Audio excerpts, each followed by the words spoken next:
Hello friends, welcome to back my MB Bodo Edu YouTube channel.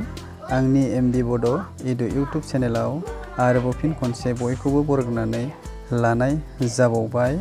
आसा खालामो भिडिअखौ बयबो अननानै जोबजासिम नायलांगोन। लोगोफोर, आं दिनै नोंथांमोननि थाखाय बड' जिके टप 10 कुइसन एन्सार सोंनाय फिननाय लानानै फैलायबाय। नोंथांमोन अननानै भिडिअखौ स्किप खालामालासै नायलांजोब। लोगोसे चेनेलाव गोदानै फैदोंब्ला अननानै चेनेलखौ साबस्क्राइब खालाम आरो भिडिअखौ लाइक खालाम।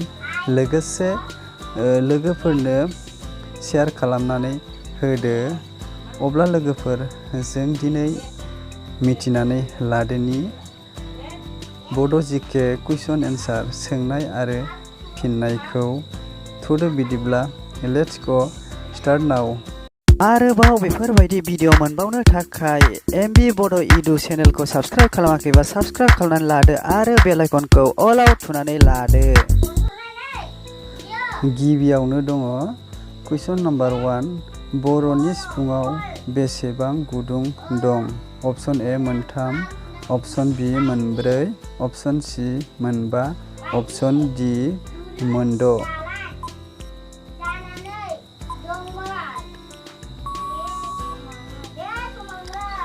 बिनि फिननाया जागोन बर'नि सिफुङाव गासै मोनबा गुदुं दं। कुइसन नम्बर 2।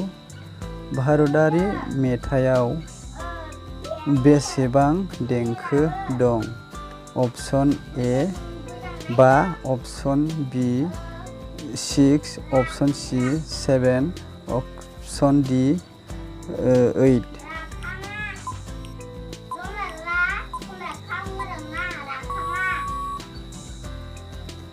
बिनि फिननाया जागोन भारतारि मेथाइयाव गासै 7था दङ। कुइसन नम्बर 3। खेराइ फुजा समाव दौदिनिनि मोदोम मावग्लुंनायखौ मा होननानै बुंनाय जायो? अप्शन ए आलांगि सिखारनाय, अप्शन बी जांख्रिखांनाय, अप्शन सी मिर्गे सिखारनाय, अप्शन डी बोर सारस्रिनाय।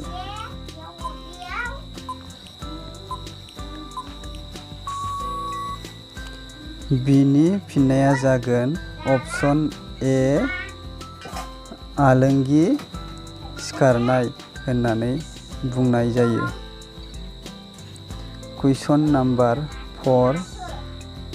बांग्रा मोसानाया मा हारिनि मोसानाय? Option A Kashmiri, option B Garhwali, option C Rajasthani, option D Punjabi.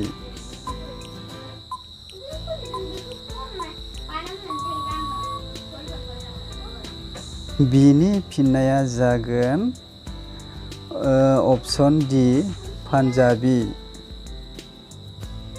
कुइसन नम्बर 5। गाहायाव होनाय मा फुजाजों दौदिनि मोसानायहा मा सोमोन्दो दं? अप्शन ए गारजा फुजा, अप्शन बी खेराइ फुजा, अप्शन सी माराय फुजा, अप्शन डी बाथौ फुजा।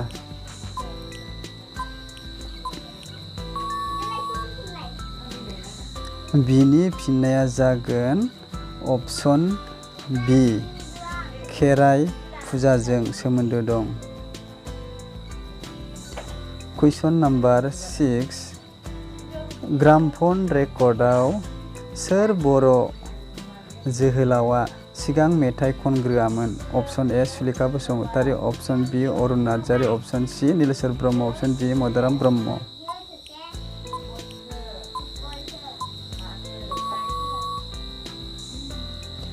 बिनि फिननाया जागोन अप्शन सी नीलेश्वर ब्रह्मआ।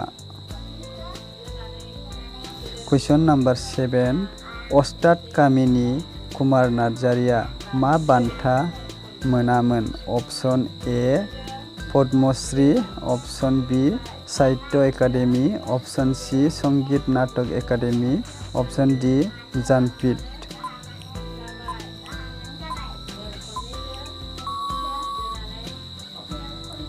बिनि फिननाया जागोन अप्शन सि संगीत नाटक एकाडेमि।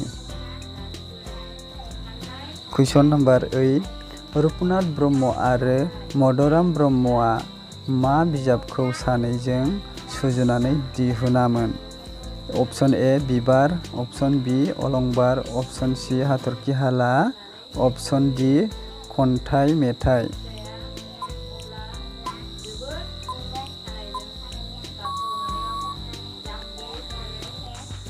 बिनि फिननाया जागोन अप्शन सि हाथरखि हाला।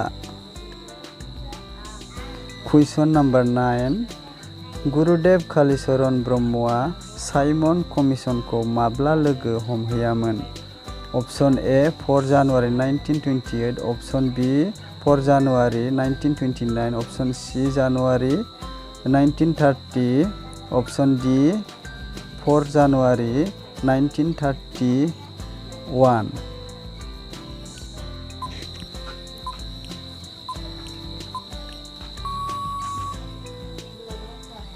बिनि फिननाया जागोन अप्शन बि 4 जानुवारि 1929। कुइसन नम्बर 10 लास्ट कुइसन गाम्बारि सिख्ला थुनफावथायखौ सोर लिरामोन? अप्शन ए मदराम ब्रह्म, अप्शन बि सतिश चन्द्र बसुमतारी, अप्शन सि अनिराम बसुमतारी, अप्शन डि रुपनाथ ब्रह्म।